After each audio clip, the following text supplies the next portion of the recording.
Good evening. A former Saskatchewan teacher is facing several charges. This after allegations were made against him dating back to 1964. The accused is a 69-year-old man from Prince Albert. North Battleford police have not released his name. They say they were made aware of the allegations back in 2008. The suspect is facing 8 counts of indecent assault. The allegations have come from at least 8 victims dating back to the 60s at the Moosomin First Nations Day School. The accused is scheduled to appear in North Battleford Provincial Court on December 23rd. Well, we have an update on the story we brought you earlier this week of 2 North Battleford women facing charges of assault involving a knife. A 28-year-old Florenda Thomas made her first court appearance on Monday. The victim in the assault suffered a large laceration to his neck and has since been treated and released from hospital. Police say the accused and the victim know each other. The second 22-year-old woman involved is facing charges of resisting arrest, assault of a police officer, and possession of marijuana. She's expected to appear in court January 13th. Well, the City of Cold Lake has issued a proposal to take over parts of the municipal district of Bonnyville. The idea was put forward in last night's council meeting. Fraser Snowden was there and has more. It was a unanimous vote to take the idea to the next step and speak to the municipal district. The process, called annexing, could see Cold Lake taking 1,220 hectares of land and portions of water. The way the city was set up originally, it was shaped like a barbell. And the idea here is to acquire some lands, and so that the city is more shaped better and that it can flow properly from north to south. It would affect 20 quarter sections east and west of the city. Copeland says this will help Cold Lake move forward and prepare for the growth of the city over the next 50 years. We want to be able to have commercial development on the west side of Highway 28. Right now, it's all on the east side. And on the west side, you have farmland and that. An information pack will be sent out to those that could be affected by the annexation. Copeland says taxes, for the most part, will go unchanged. Their taxes will stay the same.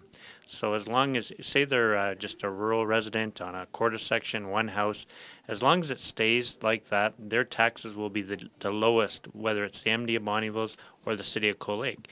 The land switch would also give MD residents this major benefit. Eventually, these people could be looking at having city water and sewer to their property, and their property value is going to escalate because all of a sudden it's gone from country residential, now it could be city residential.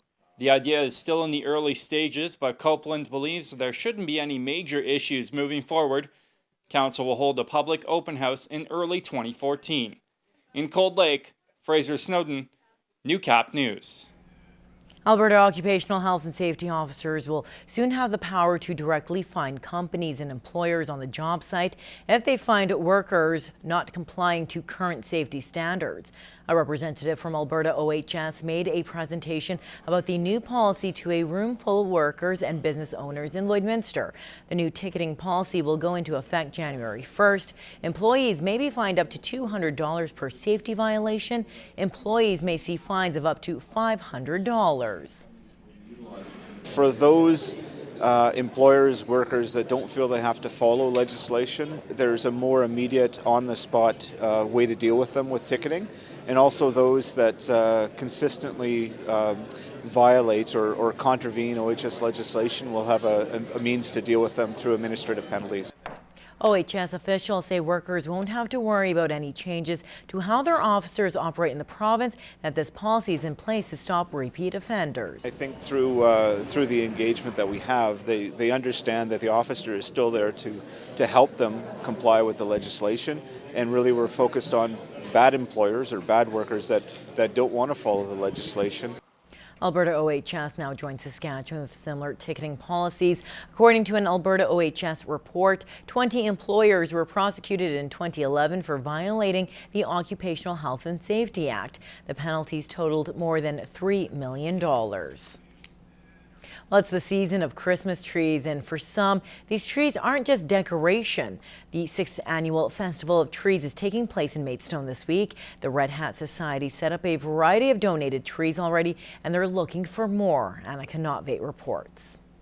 We started it just for the beauty of it and the joy that it brings to the people that come to it. And then when we realized we actually raised money then we've kept it up, and all our money goes to the comfort of the lodge residents and the hospital patients. Taking a stroll down the hallway, you'll find trees of all kinds. All of them are donated by groups and individuals in the community, and staff say the setup brightens the mood in the hospital. It's a very festive week, and it's one that we look forward to. So it just makes the entire building happy. A unique mix of donated items, from telephones to nativity scenes, are also up for auction, and staff say the fundraiser is very helpful. We like our money to stay locally, our donations and that, and I think that's speaks volumes for the community. They support it because they know where the money's going to go, and it's staying locally with our own family and friends. This year, the Red Hatters want to raise more than $13,000, and the money will go towards a fenced area behind the hospital. There's another wing over there. They want to make it all one big area throughout so the hospital patients can go out and enjoy the same area. You can visit the Festival of Trees until Saturday. Each day it is open until 4 p.m., except for Thursday. There will be live entertainment until 8 o'clock. Anna Knopfate, Newcap News.